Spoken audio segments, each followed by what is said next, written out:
Last to the party, but what an entrance. What a party. Fated by a guard of honour formed of its 5 surviving classmates, Mallard, world record holder, pride of the Doncaster plant, still cuts a dash, even at slow speed. The A4s are all about this distinctive front end, the curve, the streamlining. Take it away and underneath it wouldn't look dissimilar to Flying Scotsman. So how was this design legend created? Well, the story has passed into an urban myth, and it goes something like this. Sir Nigel Gresley was a great friend of Bugatti. Yes, that Bugatti. And he returned from a weekend visiting his friend on the continent to his office in Doncaster. And he said to his design team, "I'd like it like this, please." And he drew the curve. The rest is a world record. It was on Mallard, one of the LNER's streamlined Pacifics, that driver Duddington set up a speed record that has never been beaten. It was the turn of driver Joe Duddington's great-grandson to take the footplate this morning. Alongside him, Tom Bray, grandson of the fireman on the record run.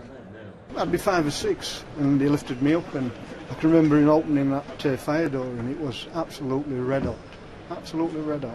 When you talk about Mallard, you associate Doncaster with where Mallard's come from and everything that revolves around the Mallard. You can go through Doncaster town centre and see on the roundabout there's a floral tribute to the Mallard as well. So its heritage is there, it was built there, it was driven out onto the rails there, the driver came from there, and yeah, I'm still there, so I'm keeping it going forward, hopefully.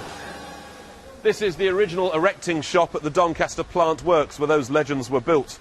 Today, it still services locomotives for the East Coast Main Line. Between 1935 and 1938, 35 A4 locomotives rolled out of these very doors ready for service.